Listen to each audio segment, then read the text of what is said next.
हम शुरू कर रहे हैं करंट इलेक्ट्रिसिटी का 11वां पार्ट और इसमें हम लगभग 50 वस्तुनिष्ठ एमसीक्यूज और कुछ न्यूमेरिकल्स करेंगे, कुछ आंकिक प्रश्न करेंगे। वस्तुनिष्ठ जो पूरी यूनिट के हैं, पूरी यूनिट हमने पढ़ ली है, लगभग पूरा हिस्सा आपको लिंक मिलेगी ऊपर आई बटन पर, पूरा हिस्सा हमने कवर कर लिया है। तो आज हम 50 एमसीक्यूज और न्यूमेरिकल्स करते हैं। चलिए शुरू करते हैं। सबसे पहला करंट इलेक्ट्रिसिटी इलेक्ट्रिक करंट से शुरू होती है। इसका यूनिट क्या होता है? ये 4 ऑप्शन आपके पास हैं, वोल्ट, एम्पियर, ओम और कूलाम। इसका सही आंसर है एम्पियर। एम्पियर इसका मात्रक होता है। ये मूल राशि है क्योंकि विद्युत धारा आवेश बटे समय, आवेश प्रवाह की दर को हम क्या कहते हैं? विद्युत धारा कहते हैं। इसका मतलब I इक्वल टू क्या होगा? Q upon T। 1 एम्पियर बराबर होगा 1 कूलाम अपॉन 1 सेकंड। इसका मतलब है यदि किसी चालक में 1 कूलाम आवेश प्रति सेकंड प्रवाहित होता है तो उसमें बहने वाली धारा क्या कहलाती है? 1 एम्पियर कहलाती है। ये हम पहले पूरा चैप्टर कवर कर चुके हैं। हम आज केवल वस्तुनिष्ठ एमसीक्यूज कर रहे हैं और कुछ इसके अंतर्गत जो भी न्यूमेरिकल्स होंगे, न्यूमेरिकल्स भी मैंने बहुत सारी वीडियोस में आपको समझाए हैं। मेरी वीडियोस को आप देखेंगे तो आपको उसमें न्यूमेरिकल्स मिल जाएंगे और इसमें भी जैसे जैसे क्वेश्चन आएंगे हम करते जाएंगे। तो नेक्स्ट हमारा सेकंड क्वेश्चन आ रहा है, चालकों में धारा का प्रवाह होता है, करंट का फ्लो किसके कारण होता है? प्रोटॉनों से, धनायनों से, धनायनों और ऋणायनों से और मुक्त इलेक्ट्रॉनों के द्वारा। तो इसका सही उत्तर है मुक्त इलेक्ट्रॉन। फ्री इलेक्ट्रॉन जो होते हैं उनके द्वारा जो चालक हैं, कंडक्टर हैं, उनमें धारा का प्रवाह होता है। तीसरा प्रश्न है, विद्युत वाहक बल ईएमएफ का यूनिट क्या है? ईएमएफ का यूनिट क्या है? वोल्ट है, क्योंकि EMF E is equal to क्या होता है? W upon Q। जो वोल्टेज का फार्मूला है वही ईएमएफ का, विद्युत वाहक बल का फार्मूला है। इसलिए जो विभवांतर का मात्रक है वोल्ट, तो विद्युत वाहक बल का मात्रक भी क्या है? वोल्ट है। फोर्थ क्वेश्चन पर हम चलते हैं। प्रतिरोध, धारा के मार्ग में आने वाली रुकावट, इसको क्या कहते हैं? प्रतिरोध कहते हैं। प्रतिरोध का मात्रक क्या होता है? ओम होता है। संकेत इसका ये ओमेगा है। ओम का नियम क्या है? V is equal to R I. तो R इज इक्वल टू क्या होता है? V अपॉन आई, यानी V का वोल्ट, I का एम्पियर, वोल्ट अपॉन एम्पियर को हम क्या बोलते हैं? ओम बोलते हैं। ओम इसका यूनिट है। धारा घनत्व, ये भी हमने पढ़ा है। करंट डेंसिटी, करंट डेंसिटी का यूनिट क्या होता है? करंट डेंसिटी का यूनिट होता है एम्पियर पर मीटर स्क्वायर। क्यों होता है? क्योंकि current density J is equal to होती है I अपॉन A। एकांक क्षेत्रफल में बहने वाली धारा, किसी चालक के एकांक अनुप्रस्थ परिच्छेद से बहने वाली धारा को हम धारा घनत्व कहते हैं। उसका फार्मूला है J is equal to I upon A। तो I का unit ampere, A for area, तो एरिया का unit metre square. That's why current density का यूनिट होगा ampere per metre square. Sixth question हमारा है, किसी चालक का ताप बढ़ाने पर उसके प्रतिरोध पर क्या प्रभाव पड़ेगा? रेजिस्टेंस पे टेम्परेचर का क्या इफेक्ट पड़ता है? क्या वो बढ़ जाएगा, घट जाएगा? कोई परिवर्तन नहीं होगा। ये ताप पर निर्भर नहीं करता। तो इसका सही आंसर है बढ़ जाएगा। क्यों बढ़ जाएगा? क्योंकि R is inversely proportional to tau. Tau क्या है? विश्रांति काल या श्रांति काल है, रिलैक्सेशन पीरियड है। जैसे ही किसी चालक का ताप बढ़ता है तो ये जो रिलैक्सेशन टाइम है ये घट जाता है, क्योंकि मुक्त इलेक्ट्रॉनों की धनायनों से टक्कर जल्दी जल्दी होने लगती है, संघट्ट बढ़ता है, तो ये घट जाता है, टाइम घटता है, इसलिए प्रतिरोध क्या हो जाता है? बढ़ जाता है। तो अल्टीमेटली टेम्परेचर इंक्रीज करने पर कंडक्टर्स का, चालक का प्रतिरोध, रेजिस्टेंस क्या हो जाएगा? बढ़ जाएगा। 7वां क्वेश्चन है, ये न्यूमेरिकल हमने किया भी है सेकंड पार्ट में करंट इलेक्ट्रिसिटी के, जब मैंने कराया था। किसी तार को खींचकर उसकी लंबाई को दुगनी कर देने पर उसका प्रतिरोध कितना हो जाएगा? आधा, 2 गुना, 1/4 या 4 गुना? तो इसका सही उत्तर है 4 गुना। यदि हम खींच के लंबाई उसकी दुगनी करते हैं तो होता ये है कि लंबाई दुगनी करते हैं तो उसका एरिया जो है वो क्या हो जाता है? आधा हो जाता है। तो आर का फार्मूला क्या है? R is equal to rho L upon A, तो R dash is equal to क्या होगा, खींचने के बाद लंबाई दुगनी हो गई तो लंबाई की जगह 2L आ जाएगा, क्षेत्रफल आधा हो गया तो A/2 हो जाएगा, ये 2 ऊपर जाएगा तो 2 2 जा 4 रो एल अपॉन ए, 4 रो एल अपॉन ए मीन्स 4 R डैश, तो 4 गुना हो जाएगा खींचकर लंबाई को यदि हम दुगना करते हैं तो। नेक्स्ट क्वेश्चन हमारा ये है, किसी तार को मोड़कर उसकी लंबाई को दोहरा करने पर उसका प्रतिरोध कितना हो जाएगा। अब हमने दोहरा कर दिया है तो क्या ये आधा हो जाएगा, 2 गुना हो जाएगा, 1/4 हो जाएगा कि 4 गुना हो जाएगा। तो इसका सही जवाब है 1/4 हो जाएगा। उसका कारण ये है कि लंबाई को जब हम दोहरा करेंगे तो लेंथ क्या हो जाएगी L/2, लेकिन एरिया डबल हो जाएगा, दोहरा कर दिया तो वो फार्मूला जो R is equal to rho L by A है, यहाँ रो एल की जगह रखाएगा L/2 और ए की जगह 2A, तो ये रो एल बाई 4A हो जाएगा। ये 2 नीचे आ गया, 2 2 4, रो एल बाई ए क्या है, R है, तो R डैश जो है वो, ये जो R डैश है ये R/4 हो जाएगा, 1/4 हो जाएगा।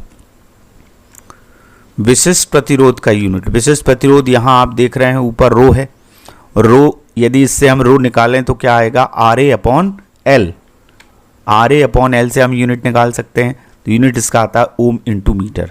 कैसे होता है, RA अपॉन एल, R का unit ohm, RA area, area का unit metre square upon L, L का यूनिट मीटर, मीटर से 1 मीटर कैंसिल हो गया तो ओम इंटू मीटर इसका यूनिट हो जाएगा प्रतिरोधकता का, विशिष्ट प्रतिरोध या प्रतिरोधकता।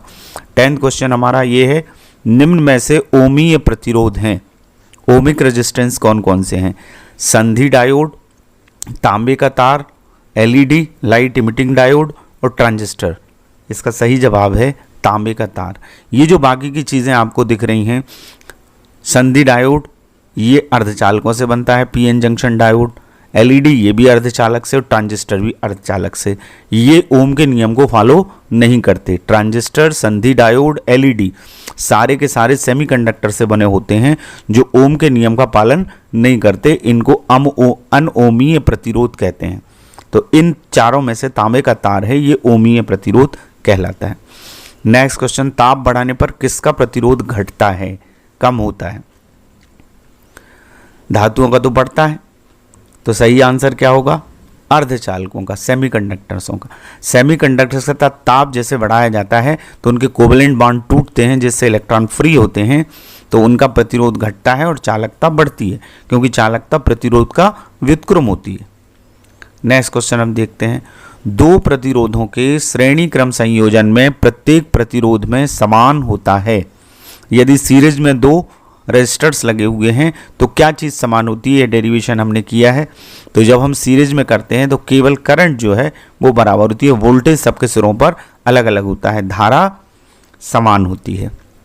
इसी तरह से यदि 2 प्रतिरोधों को पैरेलल में जोड़ा जाए, समानांतर कॉम्बिनेशन किया जाए तो क्या बराबर रहता है। मैंने आपको बताया है पैरेलल में कोई भी चीज़ जुड़ती है तो वोल्टेज बराबर रहता है, तो केवल विभवांतर बराबर रहेगा, बाकी चीज़ें अलग अलग होंगी। धारा जैसे 2 प्रतिरोध लगे हैं तो I1 और I2 2 हिस्सों में बट जाएगी, लेकिन पोटेंशियल डिफरेंस चूंकि 2 बिंदुओं के बीच में जुड़ते हैं वो, इसलिए पोटेंशियल डिफरेंस क्या होता है, वो समान होता है। नेक्स्ट क्वेश्चन हम देखते हैं, किलोवाट घंटा, यूनिट भी बोलते हैं इसको, तो यूनिट किस चीज़ का मात्रक है, विद्युत शक्ति का, विद्युत ऊर्जा का, धारा का या चालकता का। ये विद्युत ऊर्जा का, इलेक्ट्रिकल एनर्जी का यूनिट है। 15 क्वेश्चन भी इसी पावर से रिलेटेड है, 1 किलोवाट आवर 1 यूनिट और जूल में क्या रिलेशन है। 3.6 into 10 to the power 3 joule, 3.6 into 10 to the power 6 joule, 3.6 into 10 to the power 5 joule, 3.6 into 10 to the power 4 joule. इसका सही आंसर है 3.6 into 10 to the power 6 joule. 1 kilowatt घंटा को जब आप जूल में कन्वर्ट करेंगे तो किलोवाट को आप वाट में बदलेंगे, 1000 वाट, और 1 घंटे को आप सेकंड में बदलेंगे तो 60 इंटू 60, तो 1000 और 60 into 60 36, 36 into 10 to the power 5 means 3.6 into 10 to the power 6, क्योंकि वाट इंटू सेकंड ये जूल होता है, तो एक यूनिट में 3.6 into 10 to the power 6 joule होते हैं। नेक्स्ट क्वेश्चन देख लेते हैं, निम्न में से कौन सा संबंध सही नहीं है? प्रतिरोध ओम, आवेश कूलाम, प्रतिरोधकता प्रति डिग्री सेंटीग्रेड, धारा और एम्पियर। तो इन चारों रिलेशन को आप देखो तो राशि है और उसका यूनिट है। प्रतिरोध का यूनिट ओम है, ये सही है। आवेश का यूनिट कूलाम है, ये सही है। धारा का यूनिट एम्पियर है, ये भी सही है। तो इनमें से गलत क्या है? प्रतिरोधकता प्रति डिग्री सेंटीग्रेड, विशिष्ट प्रतिरोध, इसका यूनिट ओम इंटू मीटर होता है। ये जो प्रति डिग्री सेंटीग्रेड आपको यूनिट दिख रहा है, ये प्रतिरोध ताप गुणांक का यूनिट है। तो मैं ये चाहूँगा कि आप अंत तक वीडियो देखिए। लास्ट में वीडियो में 2 न्यूमेरिकल हम करेंगे जो 2020 के अभी के एग्जाम में एमपी बोर्ड में आए हैं और जो करंट इलेक्ट्रिसिटी से रिलेटेड हैं। 2 न्यूमेरिकल आए, तो लास्ट तक आप वीडियो को वॉच कीजिएगा। लास्ट में हम 2 वो क्वेश्चन करेंगे, 2 वो न्यूमेरिकल करेंगे जो 2020 के एग्जाम में आए हैं। तो किसी तार की प्रतिरोधकता निर्भर करती है। प्रतिरोधकता मीन्स स्पेसिफिक रेजिस्टेंस, रेजिस्टिविटी, विशिष्ट प्रतिरोध, लंबाई पर, व्यास पर, द्रव्यमान पर, पदार्थ पर। तो ये शुरू की तीनों चीज़ों पर निर्भर नहीं करता, वो पदार्थ पर निर्भर करता है। विशिष्ट प्रतिरोध पदार्थ पर निर्भर करता है, ये हमने पढ़ा है। नेक्स्ट क्वेश्चन है, किसी सेल का आंतरिक प्रतिरोध निर्भर करता है प्लेटों के क्षेत्रफल पर, प्लेटों के बीच की दूरी पर, विद्युत अपघट्य की सांद्रता पर, या उपर्युक्त सभी पर।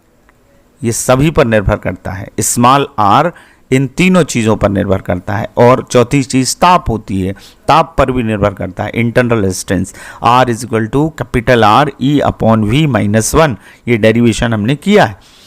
अतिचालक पदार्थ की चालकता होती है अनंत, बहुत अधिक, बहुत कम, शून्य। अतिचालक पदार्थ वो होता है जिसका प्रतिरोध शून्य होता है और चालकता क्या होती है? अनंत होती है। तो हमारा उत्तर क्या है सही? अनंत। नेक्स्ट क्वेश्चन, ओम के नियम में VI ग्राफ होता है सरल रेखा, परवलयाकार, वक्रीय या उपर्युक्त सभी। तो आपने पढ़ा है V और I के बीच में ग्राफ क्या होता है? सरल रेखा होता है, क्योंकि V is directly proportional to क्या होता है? I, V is equal to RI। तो सरल रेखा ग्राफ आता है चालकों के लिए। ओम का नियम केवल धातु चालकों के लिए सत्य है। 21 क्वेश्चन है, कम ताप पर किसी पदार्थ की प्रतिरोधकता शून्य हो जाने की घटना को कहते हैं? ये अतिचालकता कहलाती है। चालकता, विशिष्ट चालकता, अतिचालकता, गतिशीलता, इन चारों में से सही जवाब है अतिचालकता, सुपर कंडक्टिविटी जिसे कहते हैं। नेक्स्ट क्वेश्चन देख लेते हैं, विभव प्रवणता पोटेंशियोमीटर में हमने पढ़ी है। SI यूनिट ओम पर सेंटीमीटर है, वोल्ट है या वोल्ट मीटर है या वोल्ट इंटू सेंटीमीटर है। देखिए विभव प्रवणता होती है V/L, या यूं कहें -dV/dx। ये हमने पोटेंशियल के चैप्टर में भी पढ़ी है और पोटेंशियोमीटर में भी उसके सिद्धांत में हमने पढ़ा था। विभव मापी के तार की प्रति एकांक लंबाई में जितना विभव पतन होता है उसको कहते हैं विभव प्रवणता, या दूरी के साथ विभव परिवर्तन की जो दर, उसका ऋणात्मक मान विभव प्रवणता कहलाता है। तो ये वाला फार्मूला है, तो इससे क्या निकलेगा? वोल्ट प्रति मीटर। नेक्स्ट क्वेश्चन, अनुगमन वेग मुक्त इलेक्ट्रॉनों का, फ्री इलेक्ट्रॉन की ड्रिफ्ट वेलोसिटी कितनी होती है, किस क्रम की होती है? तो इन चारों में से 10⁴ metre per second, 10⁻⁻⁴ metre per second, 10⁻⁶ metre per second, 10⁻⁻⁶ metre per second, इसमें से सही जवाब है 10⁻⁴ मीटर पर सेकेंड। इनकी ड्रिफ्ट वेलोसिटी होती है VD। नेक्स्ट क्वेश्चन है, विभव मापी की संतुलन की स्थिति में इसका प्रतिरोध कितना होता है? संतुलन की स्थिति जब हम ज्ञात करते हैं तो इसका प्रतिरोध कितना होता है? शून्य, अनंत, बहुत अल्प, अति उच्च। इसका सही उत्तर है अनंत, इन्फिनिटी होता है संतुलन की स्थिति में, तभी उसमें से धारा मापी से कोई धारा प्रवाहित नहीं होती।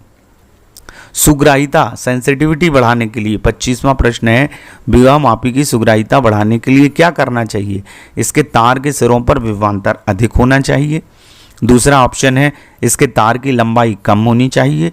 तीसरा ऑप्शन है तार में अधिक धारा प्रवाहित होनी चाहिए। चौथा ऑप्शन है तार के सिरों पर विभवांतर कम और तार की लंबाई अधिक होनी चाहिए। यही सही जवाब है चौथा, तार के सिरों पर विभवांतर कम होना चाहिए और तार की लंबाई अधिक होनी चाहिए। देखिए सुग्राहिता K is equal to rho is equal to होता है V अपॉन L और E इज इक्वल टू होता है रो L। तो लंबाई बढ़ती है तो सुग्राहिता बढ़ जाती है, इसीलिए विभव मापी में तार की लंबाई अधिक रखी जाती है। तार की 1-1 मीटर के तार की 6 लाइन होती है या 10 लाइन वाला पोटेंशियोमीटर होता है। तो उसकी सेंसिटिविटी बढ़ने का मतलब है कि कम वैल्यू को भी उससे मापा जा सकता है, वो अधिक सेंसिटिव उपकरण कहलाता है। तो नेक्स्ट क्वेश्चन देखते हैं, व्हीटस्टोन सिद्धांत पर आधारित उपकरण है। तो आपके दिमाग में फौरन आ गया होगा, ये क्वेश्चन भी आया था इस साल 2020 में, मीटर सेतु किस सिद्धांत पर आधारित है? व्हीटस्टोन ब्रिज पर है। इसके अलावा और देख लेते हैं ऑप्शन क्या दिए हैं, पोस्ट ऑफिस बॉक्स, केरी फॉस्टर सेतु या उपर्युक्त सभी। तो ये सारे के सारे जो उपकरण हैं, मीटर सेतु, post office box, Carey Foster bridge, ये सभी व्हीटस्टोन के प्रिंसिपल पे काम करते हैं। व्हीटस्टोन प्रिंसिपल क्या है? P upon Q is equal to R upon S। एक चतुर्भुज की 4 भुजाओं में 4 प्रतिरोध लगे होते हैं। एक विकर्ण में गैल्वेनोमीटर लगा होता है, दूसरे विकर्ण में सेल लगा होता है। यदि सेतु संतुलन की स्थिति में है तो इसकी 2 भुजाओं में लगे प्रतिरोधों का अनुपात अन्य 2 भुजाओं में लगे प्रतिरोधों के अनुपात के बराबर होता है। एक डिटेल वीडियो व्हीटस्टोन ब्रिज पर मैंने बनाया है, वो आपने देखा होगा, नहीं तो आई बटन पर क्लिक करके आप उसको देख सकते हैं। किरचॉफ का फर्स्ट लॉ प्रथम नियम आधारित है। 4 ऑप्शन है, आवेश संरक्षण पर, ऊर्जा संरक्षण पर, संवेग संरक्षण पर या इनमें से कोई नहीं। तो इसका सही जवाब है आवेश संरक्षण। आपको याद है किरचॉफ का पहला नियम, sigma I is equal to 0। किसी भी संधि स्थल पर मिलने वाली समस्त धाराओं का बीजगणितीय योग क्या होता है? 0 होता है। तो sigma I is equal to 0 है, I is equal to Q upon T। तो ये आवेश का संरक्षण है। आने वाली धाराएं संधि पर और जाने वाली धाराएं बराबर होती हैं, तो ये आवेश संरक्षण नियम का पालन करता है। नेक्स्ट क्वेश्चन है, यदि 2 ओम के 2 प्रतिरोध समानांतर क्रम में जुड़े हैं तो परिणामी प्रतिरोध क्या होगा? तो समानांतर क्रम संयोजन में 2 प्रतिरोध समानांतर क्रम में आप जानते हैं 1/r इज इक्वल टू होता है 1/r1 प्लस 1/r2। ये तो 2 ओम के लगे हैं, 2 ओम के 2 प्रतिरोध हैं, तो 1/2 प्लस 1/2, तो ये हो जाएगा 2/2, तो ये आ जाएगा 1। तो 1/1 मीन्स R की वैल्यू क्या आएगी? 1। समानांतर क्रम में व्युत्क्रम के योगफल के बराबर होता है। तो आसान है। किरचॉफ का सेकंड लॉ आधारित है आवेश संरक्षण पर, ऊर्जा संरक्षण पर, संवेग संरक्षण पर, इनमें से कोई नहीं। तो ये है ऊर्जा संरक्षण नियम पर आधारित है। किरचॉफ का दूसरा नियम क्या कहता है? किसी क्लोज लूप में, किसी बंद मैश में धारा और प्रतिरोध के गुणनफल का योग उस परिपथ में उपस्थित सारे विद्युत वाहक बलों के योगफल के बराबर होता है। तो ये एनर्जी कंजर्वेशन को फॉलो करता है, ऊर्जा संरक्षण को। नेक्स्ट क्वेश्चन देखते हैं हम, यदि 2 ओम के 2 प्रतिरोध श्रेणी क्रम में जुड़े हैं, अभी हमने समानांतर का सवाल देखा, तो परिणामी प्रतिरोध क्या होगा? 1 ओम, 2 ओम, 4 ओम, 3 ओम। ये बड़ा सिंपल है, श्रेणी क्रम में सीधे सीधे जुड़ते हैं।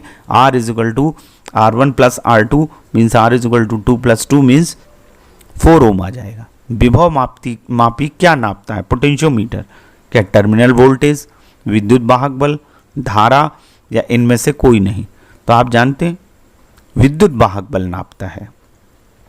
और भी बहुत सारे काम हैं, विद्युत वाहक बल का मापन करना, किसी सेल के आंतरिक प्रतिरोध को ज्ञात करना, 2 सेलों के विद्युत वाहक बलों की तुलना करना, विभव मापी से करते हैं। वोल्टमीटर से श्रेष्ठ यंत्र है। कौन सी भौतिक राशि को विद्युत दाब भी कहते हैं? इलेक्ट्रिक प्रेशर की कॉन्सेप्ट से ही हमने एक राशि को पढ़ा है, और वो कौन सी है इन चारों में से? प्रतिरोध, विद्युत शक्ति, विभवांतर और विद्युत ऊर्जा। इन चारों में से है विभवांतर। पोटेंशियल डिफरेंस विद्युत दाब से भी कहते हैं इसको, क्योंकि आवेश का प्रवाह हमेशा उच्च विभवांतर से निम्न विभवांतर की ओर होता है, और यही दाब का है। दाब में भी यही कॉन्सेप्ट हम पढ़ते हैं। तो विभवांतर है। चालकता किस राशि का व्युत्क्रम है? प्रतिरोध, विशिष्ट प्रतिरोध, धारा, इनमें से कोई नहीं। तो चालकता प्रतिरोध का व्युत्क्रम होती है। रेजिस्टेंस के रेसिप्रोकल को कहते हैं कंडक्टिविटी या conductance. Sigma is equal to 1/r। किसी चालक का प्रतिरोध किसके व्युत्क्रमानुपाती होता है? तो प्रतिरोध किसके व्युत्क्रमानुपाती है? अनुप्रस्थ क्षेत्रफल के, लंबाई, अनुप्रस्थ काट, ताप और प्रतिरोधकता। तो ये किसके ये हमने फार्मूला पढ़ा, आर समानुपाती एल अपॉन ए लेंथ के समानुपाती होता है और एरिया ऑफ क्रॉस सेक्शन के व्युत्क्रमानुपाती होता है। इसी से बनता है R is equal to rho L upon A. तो एरिया इसका सही उत्तर है। किसी चालक का ताप बढ़ने पर प्रतिरोध क्या होता है? बढ़ता है। ये पहले भी हमने किया है, श्रांतिकाल घटने के कारण। नेक्स्ट क्वेश्चन है, एक तार में 1 माइक्रो एम्पियर धारा प्रवाहित हो रही है, तो प्रति सेकंड तार से प्रवाहित इलेक्ट्रॉनों की संख्या क्या होगी? 0.625 into 10 to the power 13, 0.625 into 10 to the power 13, ये दोनों एक से हुआ है। और इसको हम कर लेते हैं, सॉल्व कर लेते हैं। इसका आंसर यही है, चारों ऑप्शन मैंने सेम दे दिए हैं, कोई बात नहीं, इसको पूरा सॉल्व करेंगे, उससे क्या निकलता है आंसर ये देखते हैं। तो हमारा आंसर इसमें आता है 13 कैसे आया? 1 माइक्रो एम्पियर को हमने बदला तो 1 into 10 to the power -6 ampere. Micro का मतलब है इलेक्ट्रॉन पर चार्ज होता है 1.6 इंटू 10 टू द पावर -19, तो ये हो गया। और टाइम कितना है? 1 सेकेंड प्रति सेकेंड पूछा है, तो I is equal to Q upon T होता है। तो Q इजगल टू क्या होता है? NE। तो I इजगल टू क्या होगा? NE upon T. तो इसे हमें क्या निकालना है? N निकालना है। तो N निकालना है तो ये क्या होगा? IT upon E। अब यहाँ हम वैल्यू रख देंगे IT अपॉन E में। I की value 1 into 1.6 into 1 into 10 to the power -6 into 1 हो गया टाइम। E की वैल्यू 1.6, तो 1 में 1.6 से डिवाइड करेंगे तो 0.625 आएगा और 10 की घात ऋण 19 ऊपर जाएगा तो ये प्लस का हो जाएगा। तो 19 में से 6 गया तो क्या आ गया? 13। तो ये आंसर हमारा सही है। ये चारों ऑप्शन एक दे दिए क्योंकि इस न्यूमेरिकल को हमें सॉल्व करना था, तो हमने सॉल्व करके देख लिया, संख्या निकाल ली है। 1 में 1.6 का भाग देंगे 0.625 आएगा, 10 टू द पावर 19 ऊपर जाएगा, वो प्लस का हो जाएगा, 19 में से 6 घटेंगे 13 आ जाएंगे। कौन सा कथन इनमें से सही है? 4 कथन यहाँ हैं। पहला है धारा सदिश है, धारा घनत्व अदिश है। करंट वेक्टर क्वांटिटी है और करंट डेंसिटी स्केलर है। दूसरा है धारा अदिश है, धारा घनत्व सदिश है। दोनों सदिश हैं, दोनों अदिश हैं। तो आपको पता है धारा अदिश राशि है और धारा घनत्व सदिश राशि है। धारा अदिश राशि जरूर है लेकिन इसकी दिशा बताते हैं हम सर्किट में। परंपरागत रूप से इसकी दिशा धनात्मक आवेश की दिशा में होती है, या यूं कहें इलेक्ट्रॉनों के बहने की विपरीत दिशा में। और जिस दिशा में धारा की दिशा होती है उसी में धारा घनत्व की दिशा भी होती है। जे होता है, वेक्टर क्वांटिटी है। नेक्स्ट क्वेश्चन है, आपको 1 ओम के 3 प्रतिरोध दिए गए हैं, तो इनके संयोजन से न्यूनतम प्रतिरोध प्राप्त किया जा सकता है। सबसे कम कितना कर सकते हैं? तो इसका आंसर 1 ओम, 1/2 ओम, 3 ओम या 1/3 ओम। तो इसका आंसर है 1/3 ओम। लेकिन इसको कैसे करेंगे? न्यूनतम प्रतिरोध किससे निकलता है? रेसिप्रोकल से, समानांतर क्रम से।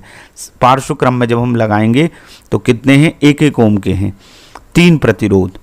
तो इक्वेशन हमारा होगा 1/R equals to 1/R1 plus 1/R2 plus 1/R3।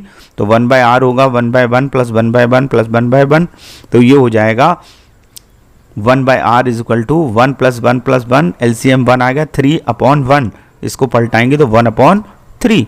इस तरह से 1/3 मिनिमम आप निकाल सकते हैं, उनको पैरेलल में आपको लगाना पड़ेगा। नेक्स्ट क्वेश्चन देख लेते हैं। 12 ओम प्रतिरोध का एक तार एक वृत्त के रूप में मोड़ दिया जाता है, सर्कुलर इसको मोड़ दिया जाता है, तो इसके व्यास के किनारों पर प्रतिरोध कितना होगा? 3 ओम, 6 ओम, 9 ओम या 12 ओम? इसका आंसर है 3 ओम। इसको हम सॉल्व करते हैं। जब आर प्रतिरोध के तार को वृत्त की आकृति में मोड़ते हैं तो उसके व्यास के किनारों पर आधा आधा प्रतिरोध समानांतर क्रम में हो जाता है। कोई भी सवाल आए आपको, यदि 6 ओम दिया है तो 3-3 ओम के व्यास के किनारों पर प्रतिरोध हो जाएंगे। यहाँ 12 ओम दिया है तो 6-6 ओम के 2 प्रतिरोध हो गए समानांतर क्रम में। देखिए ये 12 ओम का तार है, इसको हमने वृत्ताकार मोड़ दिया तो व्यास के किनारों पर 6-6 ओम के हो जाएंगे। 4 ओम होता तो 2-2 ओम के हो जाते। तो ये दोनों पार्ट में हो गया, 2 पार्ट में, तो 1/6 प्लस 1/6। तो यह अगर 2/6 तो 1/R डैश की वैल्यू आएगी 1/1/3। तो R डैश हमारा क्या आएगा? 3 ओम। तो इसका आंसर से 3 ओम इस तरह से आया है। नेक्स्ट क्वेश्चन है, किसी विद्युत परिपथ की शक्ति power of an electric circuit क्या होती है इन चारों में से? V into R, V square into R, V square by R, V square into R into I.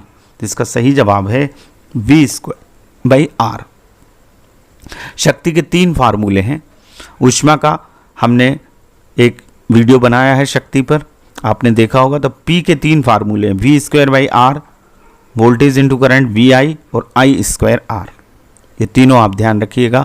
Next question है, निम्न में से कौन विद्युत शक्ति का मात्रक नहीं है? Watt, ampere into volt, ampere square upon ohm प्रति ओम, और एम्पियर स्क्वायर इंटू ओम।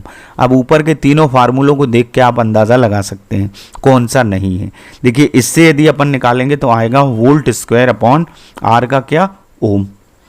इससे अपन निकालेंगे तो क्या आएगा, वोल्ट का वी का वोल्ट और आई का एम्पियर, यानी ये भी है। आई स्क्वायर आर से निकालेंगे तो एम्पियर का स्क्वायर इंटू ओम, तो ये भी सही है। और वाट होता ही है शक्ति का मात्रक, इसका मतलब है एम्पियर स्क्वायर प्रति ओम, ये मात्रक शक्ति का नहीं है। नेक्स्ट क्वेश्चन देख लेते हैं क्या है। विद्युत धारा की विमा, ये तो मूल राशि है। ये चारों ऑप्शन है आपके पास, M0 L0 T0 A, M0 L T0 A, M0 L0 TA, ML0 T0 A। तो विद्युत धारा का मात्रक एम्पियर है और ये मूल राशि है, तो इसका ये होगा पहला वाला M0 L0 T0 A भी लिखते हैं, कैपिटल A अकेला भी लिखते हैं। ये मूल राशि है। जो 7 मूल राशियाँ हैं, 2 पूरक मूल राशियाँ हैं जो 11th में आपने पढ़ी हैं, उनमें से विद्युत धारा भी है। तो विद्युत धारा फंडामेंटल क्वांटिटी है। धारा घनत्व का निकाल लेते हैं अपन। M0 इन चारों में से कौन सा है? M0 L0 T0 A और M0 L-2 T0 A। इनमें से J इज इक्वल टू होता है I अपॉन ए। तो I का क्या है? A है। A यहाँ पे क्या है? एरिया। एरिया का L2 होगा, L2 ऊपर जाएगा तो L-2 हो जाएगा। तो ये जवाब सही है, M0 L-2 T0 A। Next question देख लेते हैं हम। गतिशीलता मोबिलिटी की SI यूनिट क्या है? Metre square per volt into second, metre per second, volt per metre और वोल्ट इंटू सेकेंड। इसका सही जवाब है पहला option, metre square volt into second. Mobility का कैसे निकला है? मोबिलिटी का फार्मूला होता है drift velocity upon electric field. Drift velocity velocity है तो वेलोसिटी का यूनिट होगा मीटर पर सेकेंड। इंटेंसिटी का यूनिट होता है वोल्ट पर मीटर, तो ये ऊपर जाएगा तो metre square volt into second. इस तरह से ये यूनिट इसका आया मोबिलिटी का या गतिशीलता का। प्रतिरोध का विमीय सूत्र इनमें से कौन सा है? M-1 L-2 T3 A2। इसको निकालना भी मैंने आपको बताया है करंट इलेक्ट्रिसिटी के फर्स्ट पार्ट के वीडियो में। ML2 T-3 A-2, M-2 L3 T4 A और M-1 L2 T0 A-1।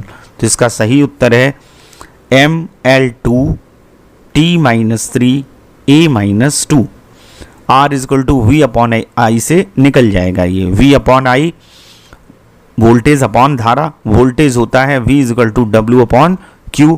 W यानी कार्य, तो कार्य का आप विमीय सूत्र निकालें या विभवांतर का मालूम हो और धारा का, तो आप इसी निष्कर्ष पर पहुंचेंगे। तो एक वीडियो में मैंने आपको बताया कि कैसे यूनिट निकालना है। तो सेकंड वाला ऑप्शन इसका सही है, बी इसका आंसर सही है। नेक्स्ट क्वेश्चन, चालकता का SI unit ohm, ohm into metre, ohm inverse into metre inverse. चालकता प्रतिरोध का व्युत्क्रम है, व्युत्क्रम है तो इसका यूनिट, प्रतिरोध का यूनिट ओम होता है तो इसका यूनिट क्या आएगा? Ohm inverse. इसको साइमन भी कहते हैं। चालकता G होती है 1/R, तो 1/ओम मीन्स ओम इनवर्स प्रति ओम। चालकता का विमीय सूत्र जो प्रतिरोध का विमीय सूत्र होगा उसका अपोजिट आ जाएगा ये। तो इन चारों ऑप्शन में थे M-1 L-2 T3 A2, ML2 T-3 A-2, M-2 L3 T4 A, M-1 L2 T0 A-1। इनमें से सही हमारा उत्तर है M-1 L-2 T3 A2। ये सही उत्तर है। प्रतिरोध का जो हमारा विमीय सूत्र है उसका जस्ट उल्टा, वहाँ m होगा तो ये m-1 हो गया, वहाँ L2 है तो L-2 हो गया, वहाँ T-3 है तो T+3 हो गया, वहाँ A-2 है तो यहाँ ये A+2 हो गया। तो इस तरह से ये हमारा पहला वाला ऑप्शन सही है।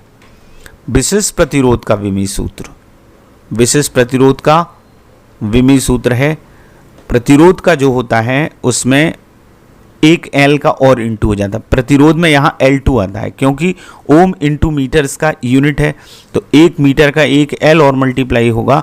प्रतिरोध में होता है ML2 T-3 A-2, तो इंटू L हो गया, तो यहाँ L2 की जगह क्या आ जाता है, L3 आ जाता है। ये प्रतिरोधकता का विमीय सूत्र है। इस तरह से रो इज इक्वल टू क्या होता है, RA/L। R का विमीय सूत्र क्या है, ML2 T-3 A-2। ए का क्या होगा, L2, और इस L का कैपिटल L। एक L से हम इस L को कैंसिल करेंगे और इस L का इस L2 में इंटू करेंगे तो L की पावर क्या आएगी, 3। ML3 T-3 A-2। तो इस तरह से हमारा ये प्रतिरोधकता या स्पेसिफिक रेजिस्टेंस का यूनिट आ गया। 49 विशिष्ट चालकता का विमीय सूत्र। तो जो चालकता विशिष्ट प्रतिरोध का व्युत्क्रम होता है विशिष्ट चालकता, तो यहाँ देखिए विमीय सूत्र आया M, इसका अपोजिट हो जाएगा। ये देखिए M के यहाँ +1 है तो यहाँ -1, यहाँ +3 है तो यहाँ -3, यहाँ T के ऊपर -3 है, यहाँ T के ऊपर +3, यहाँ A के ऊपर -2 है और ये A के ऊपर 2 है। ये सारी राशियाँ जो करंट इलेक्ट्रिसिटी में हैं वो एक दूसरे से रिलेटेड हैं। अब विशिष्ट प्रतिरोध का जो रेसिप्रोकल है वो विशिष्ट चालकता है, व्युत्क्रम है, सिग्मा इज इक्वल टू 1/ρ है। तो जो इसका हमारा विमीय सूत्र है वही इसका अपोजिट कर दीजिए। प्रतिरोध का व्युत्क्रम चालकता होता है, तो जो प्रतिरोध का आएगा विमीय सूत्र उसका अपोजिट क्या हो जाएगा, वो हो जाएगा चालकता का। इस तरह से एक दूसरे के वो रेसिप्रोकल हैं, तो इजीली आप 2 के याद कर लें, 2 को हल कर लें तो बाकी 2 भौतिक राशियों के विमीय सूत्र आसानी से आप निकाल सकते हैं। नेक्स्ट क्वेश्चन, धातुओं का प्रतिरोध ताप गुणांक अल्फा होता है, धनात्मक, ऋणात्मक, स्थिर या शून्य। तो धातुओं का धनात्मक होता है प्रतिरोध ताप गुणांक अल्फा, RT - R0/RT। वो जो फार्मूला है, धातुओं का प्रतिरोध ताप गुणांक प्लस है, इसलिए इनका ताप बढ़ाने पर प्रतिरोध क्या होता है, बढ़ता है। और अर्धचालकों का ताप प्रतिरोध गुणांक अल्फा कितना होता है, धनात्मक होता है कि ऋणात्मक होता है, स्थिर होता है या शून्य होता है। इसका सही जवाब है ऋणात्मक। अर्धचालकों का ऋणात्मक होता है, इसलिए ताप बढ़ाने पर इनका प्रतिरोध घटता है। ध्यान रखिए, अर्धचालकों का प्रतिरोध ताप बढ़ाने पर घटता है और चालकों का प्रतिरोध ताप बढ़ाने पर बढ़ता है। ताप बढ़ाने पर इसका मतलब है अर्धचालकों की चालकता बढ़ती है और इनकी चालकता घटती है ताप बढ़ाने पर। नेक्स्ट क्वेश्चन पर चलते हैं हम। ये आखिरी के 2 क्वेश्चन हैं जो कि 2020 के MP बोर्ड के पेपर में पूछे गए हैं। इसको हम सॉल्व कर लेते हैं दोनों को। प्रतिरोध ताप मापी का 0 डिग्री सेंटीग्रेड पर प्रतिरोध 6 ओम है, 100 डिग्री सेंटीग्रेड पर प्रतिरोध 7 ओम है, अज्ञात ताप पर प्रतिरोध 8 ओम है। तो अज्ञात ताप की गणना कीजिए। चलिए कैसे करते हैं। 0 डिग्री सेंटीग्रेड पर रेजिस्टेंस दिया है 6 ओम, तो R0 की वैल्यू क्या हो गई, 6 ओम। 100 डिग्री सेंटीग्रेड पर दिया है 7 ओम, तो हमने R100 को लिख लिया 7 ओम। और जो ताप निकालना है अननोन टेम्परेचर, उस पे दिया है 8 ओम। ये हो गया। हमें ये फार्मूला याद करना है, फार्मूला याद होना चाहिए, T is equal to RT - R0/R100 - R0। T को कई किताबों में थीटा भी कहा जाता है, टेम्परेचर को थीटा भी लिखते हैं, तो यहाँ थीटा होगा तो यहाँ R थीटा हो जाएगा। तो RT की वैल्यू क्या है, 8, हम ये वैल्यू पुट कर देंगे। 8 R0 की वैल्यू क्या है, 6, 8 - 6, नीचे इधर माइनस में दोनों R0 आएंगे, यहाँ RT आएगा, यहाँ R100। तो 100 डिग्री सेंटीग्रेड पर कितना है, 7, तो 8 में से 6 गया 2 और ये 1, तो 2 × 100 मीन्स 200 डिग्री सेंटीग्रेड। 200 इतने में आपको 3 नंबर मिल जाएंगे। कितना इजीली, फार्मूला आपको याद रखना है और ज़्यादा मुश्किल फार्मूला नहीं है। RT - R100, R100 - R0, RT - R0/R100 - R0 × 100। ऊपर घट रहा है R0, ये ध्यान रखना है, और ऊपर RT है और नीचे R100 है। तो इतना इजीली आप कर सकते हैं। 3 मार्क्स का क्वेश्चन था, ये इस साल आया था। एक और क्वेश्चन इस साल आया, वो और हम करते हैं। ये है 4 ओम 4 ओम 4 ओम 4 ओम 3 ओम के 3 प्रतिरोध एक 10 वोल्ट की बैटरी के साथ में चित्र में दर्शाए अनुसार जुड़े हैं। परिपथ का तुल्य प्रतिरोध तथा बैटरी से प्राप्त धारा ज्ञात कीजिए। तो हमको क्या करना है, ये है हमारा जो क्वेश्चन आया इस साल के एग्जाम में। ये पैरेलल लगे हुए हैं 4 ओम 4 ओम, ये सीरीज में लगा हुआ है, तो इनको ये दिख रहा है ये पैरेलल है और ये सीरीज है, 10 वोल्ट की बैटरी लगी है, तो पैरेलल है, पहले इनका निकाल लीजिएगा। पैरेलल को कैसे जोड़ेंगे, R1 की वैल्यू 4 ओम, R2 की 4 ओम और R3 की 4 ओम, और जो EMF दिया है बैटरी का वो 10 वोल्ट दिया है। तो R1 और R2 किस में है, पैरेलल में है, तो पैरेलल में जुड़ते हैं तो रेसिप्रोकल में 1/R dash is equal to हो जाएगा 1/R1 प्लस 1/R2, मतलब 1/4 प्लस 1/4। LCM 4 आ गया तो 2/4, 2/4 2 से कट गया तो R डैश की वैल्यू आ गई 2। अब R डैश जब आ गया तो R डैश और 3 ओम का प्रतिरोध इस किस में हो गए, ये सीरीज में हो गए, ये श्रेणी क्रम में हो गए। जो R डैश हमारी वैल्यू आई और R3 वो किस में हो गए, सीरीज में, तो इन दोनों का टोटल हो जाएगा सीरीज में, सीधे सीधे जोड़ते हैं तो R इज इक्वल टू आ जाएगा R dash plus R3। R dash की वैल्यू 2 हम लेके आए, R3 की वैल्यू क्या दी है, ये 3 दी हुई है, तो 2 प्लस 3 क्या हो जाएगा 5 ओम। अब इसमें आधा हिस्सा और है, क्या निकालना है, बैटरी से प्राप्त धारा, तो ओम का नियम है V is equal to RI, I is equal to V upon R, या EMF अपॉन रेजिस्टेंस। तो EMF हमारा I इज इक्वल टू क्या हो जाएगा, E अपॉन R। EMF हमको दिया है 10 वोल्ट, टोटल रेजिस्टेंस हमारा क्या आ गया 5, तो 10/5, तो I की वैल्यू क्या आ जाएगी 2 एम्पियर। तो इस तरह से हमने एग्ज़ाम में जो इस साल आए हैं वो सवाल भी करे जो करंट इलेक्ट्रिसिटी से रिलेटेड थे। तो आज आपने देखा, हमने कमेंट बॉक्स में आप लोगों ने कमेंट किए थे स्टूडेंट्स ने कि हमें MCQ भी चाहिए, वस्तुनिष्ठ प्रश्न भी चाहिए, न्यूमेरिकल भी चाहिए। तो मैंने एक वीडियो विशेष तौर से आपके कमेंट्स को ध्यान में रखते हुए बनाया था। आशा है कि आपको ये MCQ समझ में आएंगे और आप इनको ज़रूर करेंगे और वीडियो को देखेंगे। और यदि आपको समझ में आ रहा है तो चैनल को लाइक करिए और सब्सक्राइब करिए। Thank you very much.